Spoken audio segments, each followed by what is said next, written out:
começa agora o programa Trabalhador em Foco, esse programa que é uma realização do Movimento Sindical de Petrópolis, através da união de diversos sindicatos, que fazem com que eu tenha a oportunidade de levar para você aí de casa informações precisas e relevantes sobre o dia a dia de todos nós trabalhadores.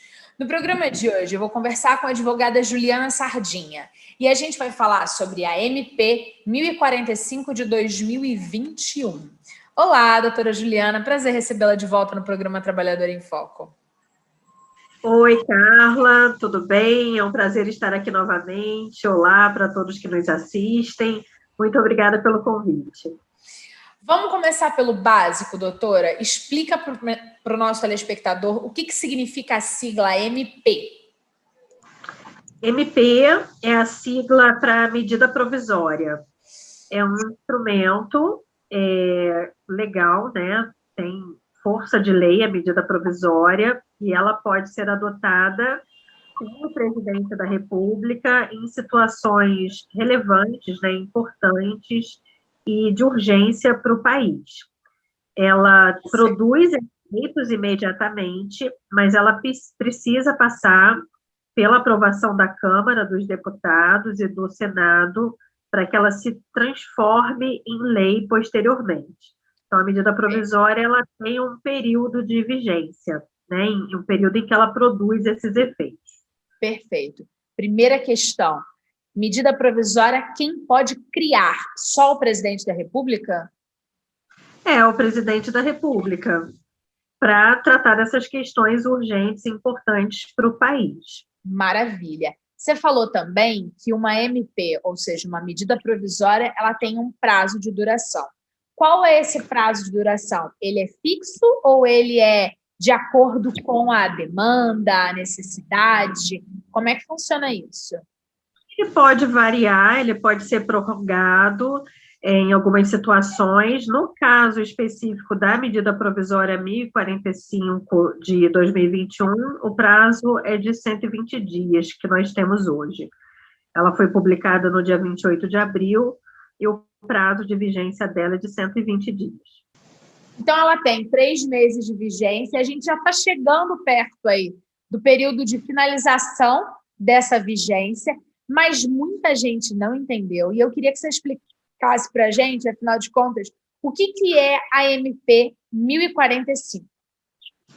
Essa medida provisória, ela prevê a possibilidade de restabelecer a suspensão temporária do contrato de trabalho ou a redução proporcional da jornada de trabalho e do salário, assim como aconteceu no ano passado, né? Foi editada uma medida provisória nesse sentido.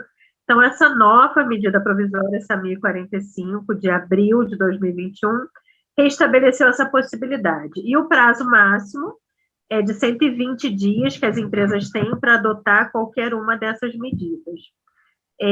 O intuito dessa medida provisória, né, ela editada aí em meio à pandemia do Covid-19, é justamente instituir o programa emergencial, né, de preservação do emprego e da renda. Tem um nome bonito, Novo Programa Emergencial de Manutenção do Emprego e Renda. Perfeito. A ideia é preservar o emprego, né? Garantir a continuidade das atividades empresárias, então existe um olhar também para o empregador, né, para essas empresas que estão funcionando em meio à pandemia, e também reduzir o impacto social da pandemia nos contratos de trabalho, né, o impacto na sociedade.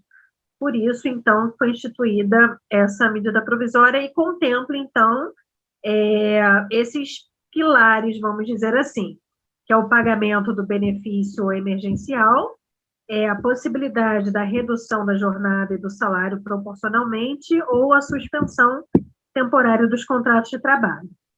Perfeito.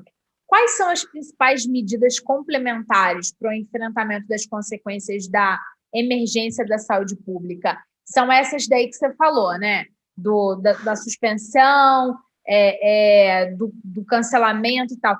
Mas, na sua opinião, essas medidas elas são de fato adequadas? Você acha que a MP está surtindo efeito? Essa medida provisória, especificamente, ela trata dessas possibilidades, mas existe, por exemplo, uma outra medida provisória, que é a 1046, que trata, por exemplo, da possibilidade de adiantar feriados, adiantamento de férias, enfim. Então, existem várias medidas que foram pensadas e editadas para minimizar os impactos da pandemia para os empresários e observando também a necessidade de ter esse olhar para os trabalhadores, né? Então, existem legislações com esse olhar. Especificamente quanto a essa medida provisória 1045, em relação à redução, foram pensadas faixas, né? O empregador, ele pode, mediante convenção coletiva, ou acordo coletivo, ou acordo escrito feito com o empregado, ele pode fazer a redução proporcional da jornada e do salário em faixas 25%, 50% e 70%.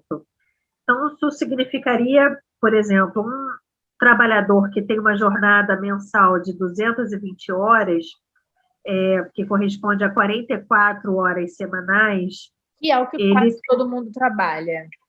A maioria trabalha, né? Teria, então, na verdade, em vez de 44, se a gente utilizar como exemplo uma redução de 50%, ele teria uma jornada de 22 horas semanais.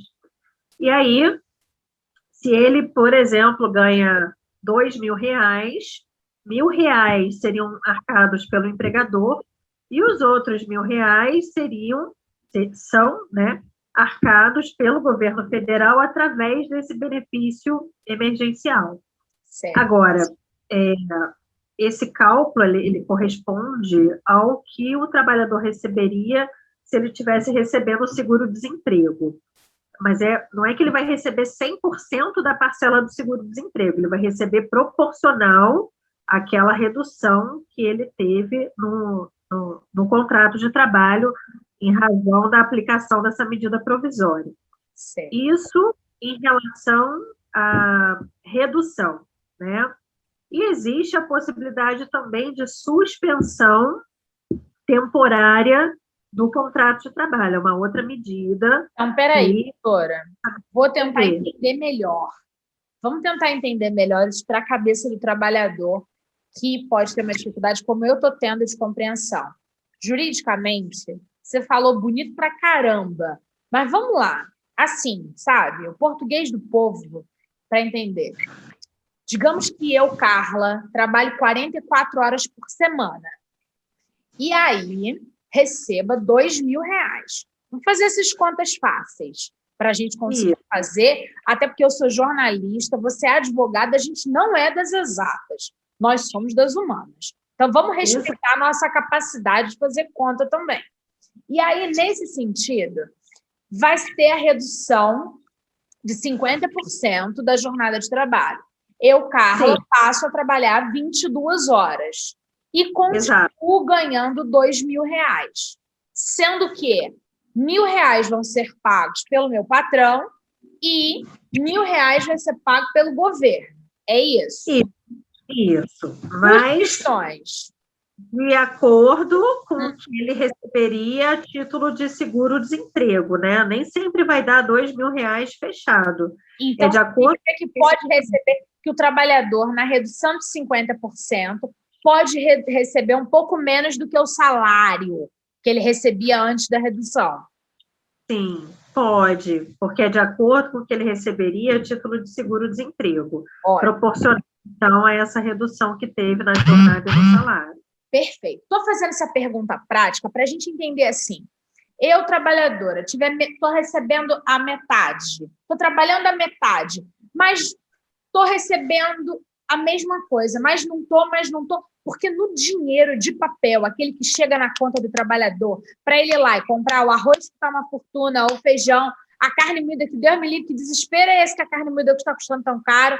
Então, assim, para essa questão de demanda de ordem prática, então ele vai, se ele reduzir 50%, a metade desse salário vai ser paga pelo empresário, a metade vai ser paga pelo governo, mas não necessariamente ele vai continuar recebendo o mesmo salário. Existe uma série de outras continhas que podem alterar o valor desse salário, o dinheiro que chega na conta do trabalhador. Agora, tem uma outra questão. Primeira dúvida, a seguinte: o trabalhador vai ficar devendo essas horas para o patrão? Porque ele está trabalhando só a metade, mas ele está recebendo quase que o salário inteiro. Ele fica devendo em banco de horas, por exemplo? Não. Ele teve uma redução da jornada de trabalho e o empregador está pagando por aquela jornada efetivamente trabalhada pelo empregado. Não é um banco de horas, não existe um débito. Na verdade, a medida provisória veio justamente para suprir, para viabilizar, para trazer essa possibilidade, né? Para que haja um equilíbrio. Agora, especificamente em relação aos cálculos, é interessante mencionar que existe até uma calculadora do CNJ, que é o Conselho Nacional de Justiça, em que o trabalhador ele consegue, lançando as informações, ele consegue calcular o valor que ele vai receber a título de benefício emergencial. Acho que essa é uma dica muito interessante. Muito importante para saber se está recebendo a coisa certa. Porque se não está recebendo o valor correto, precisa ir em busca dos seus direitos por meio do sindicato ou de um advogado que trabalhe na área trabalhista. E aí vem a segunda questão. Esse dinheiro que o governo está pagando por essa carga de horas que o trabalhador não está trabalhando nas empresas, em algum momento a empresa vai ter que pagar o governo? Não existe essa previsão desse retorno, né? É um auxílio mesmo que o governo está oferecendo. Ótimo. Estou falando isso para as pessoas entenderem aqueles discursos que às vezes o patrão fala. Você está trabalhando pela metade, mas depois você tem que me pagar essas horas. Ou então coisas que ele pode vir a falar com um trabalhador que não tenha conhecimento, mas que está aprendendo com a gente agora, que estando num processo de redução de carga horária por meio da medida 1045 de 2021, ele não está devendo horas para o empresário e nem o empresário vai ter que pagar para o governo depois essa questão. Este é um auxílio que o governo está oferecendo para as empresas para manter o emprego desse trabalhador, e este trabalhador vai trabalhar menos, mas vai continuar tendo razoavelmente o mesmo salário de antes, para não diminuir a sua renda e não passar por necessidades nesse momento de pandemia. É isso, doutora? Esse é o raciocínio, exatamente esse é o objetivo. Maravilha. Preservar a renda e permitir que os empresários também consigam continuar com a atividade empresária. Perfeito, ótimo. Assim a gente consegue entender as questões de ordem política e a gente abre aqui, estou eu do lado de cá, fazendo o telespectador, fazendo o trabalhador abrir o olho. Se o patrão falar assim, tu vai ficar me devendo horinhas, vai não, tá? Corre no sindicato porque tem alguma coisa errada nesse contexto. Falamos, então, da redução. Só que não é só a redução, não é verdade? Tem também a suspensão do trabalho. E aí eu queria que você me explicasse a suspensão do trabalho, como é que funciona na prática.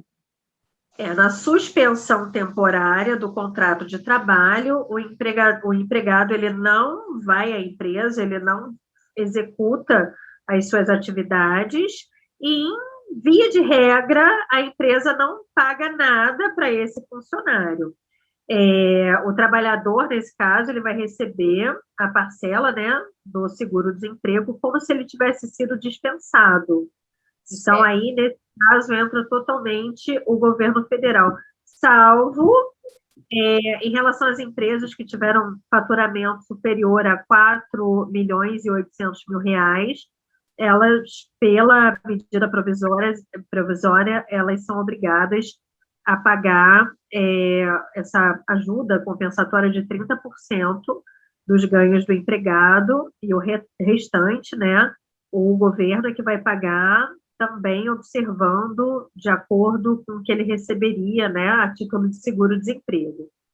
É muito importante em relação à suspensão do contrato de trabalho, porque muitas vezes a empresa fala, olha, você está com o contrato suspenso, tá, o governo vai te pagar, mas você tem que vir trabalhar. E não.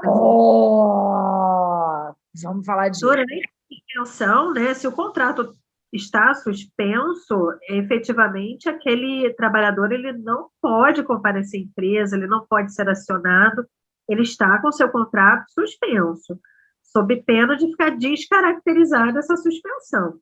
Então, as empresas que optarem, né, por fazer a suspensão do contrato, elas devem observar essa regra, e o trabalhador ele tem que ficar ciente do seu direito de, durante aquele período, não comparecer ao trabalho, não trabalhar, já que está efetivamente suspenso. Muito bom. E aí, vou fazer uma outra pergunta daquelas que a jornalista faz e a advogada pula do outro lado. Que é assim, vamos lá. Exatamente isso que você falou. Contrato suspenso, patrão me mandou trabalhar. Eu disse para ele que meu contrato está suspenso e que eu não vou trabalhar. E se eu for demitida? Pode? Porque aí eu não fui trabalhar, mas o meu contrato estava suspenso. Como é que funciona isso? Não, nesse caso aí, a empresa não tem razão de fazer a dispensa, por exemplo, por justa causa desse empregado que recusou a trabalhar enquanto estava com um período suspenso do contrato. Isso não tem razão de ser. Aliás, inclusive, né, quando existe essa suspensão, né, existe um benefício para esses empregados da estabilidade. Está previsto também na medida provisória, eles não podem ser dispensados, eles têm um período de estabilidade provisória pelo tempo, por exemplo, que o contrato estava suspenso. Então, assim, não é cabível que a empresa faça esse tipo de ameaça ou de importunação ao trabalhador nesse aspecto. Perfeito.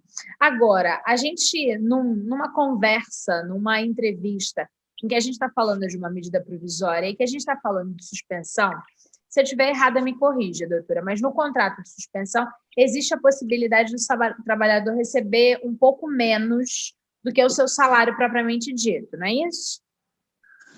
Não no de suspensão, Não, suspensão. Da redução. Na redução, sim. No da suspensão, ele vai receber o mesmo valor que ele já recebia. Ele vai receber o seguro-desemprego como se ele tivesse sido dispensado. Vai seguir as regras lá do seguro-desemprego. Não significa necessariamente que é exatamente o salário. É seguindo as regras do benefício do seguro-desemprego. Para a pessoa de casa, se recebia 2.000, não necessariamente vai continuar recebendo 2.000. Pode vir a receber um pouco menos de 2.000. Ok. Sim. Contrato suspenso. Vamos lá, o contrato da Carla. O contrato da Carla está suspenso. A Carla está recebendo menos do que os 2.000 por conta de todas as questões burocráticas. E aí, no meio do meu contrato suspenso, eu consigo um emprego que eu vou poder trabalhar e vou receber mais. Como é que faz? Porque, assim, é desonesto e errado, já que eu não estou trabalhando, e trabalhar no outro e ficar com essas duas questões. Isso é errado. Até porque o contratante tem que assinar a carteira no início da atividade laboral. Agora, posso, então, pedir a demissão, dizer que você é contratado? Isso é uma possibilidade viável a princípio aos seus olhos? Para mim, sim. Para mim, se a pessoa consegue um novo trabalho, e mesmo que esteja no período de suspensão do contrato, o que pode acontecer é ele pedir demissão. E aí as verbas rescisórias vão ser calculadas de acordo com esse pedido, já que não foi uma iniciativa da empresa. Né? Perfeito. Então, rigor, ele poderia, sim, desejando trocar de emprego, se tiver uma outra oportunidade. Uma oportunidade com uma remuneração maior, porque todo trabalhador está em busca de uma melhor remuneração para melhor qualidade de vida para sua família, não é? Então, a gente consegue entender esse contexto e por isso a minha dúvida. Outra questão muito relevante, que mistura uma coisa com a outra, e aí você pode me responder que essa questão precisa ser avaliada caso a caso, porque eu já sei que no direito funciona muito bem assim. A gente, quando fala, por exemplo, em saúde, trabalhador está suspenso do trabalho, ele não está trabalhando e ele está assegurado pela Previdência, ele não está trabalhando e ele está recebendo, ele não pode trabalhar em outro lugar. Afinal de contas, ele está não trabalhando por conta de uma questão de ordem de saúde, ele tem que cuidar da sua saúde.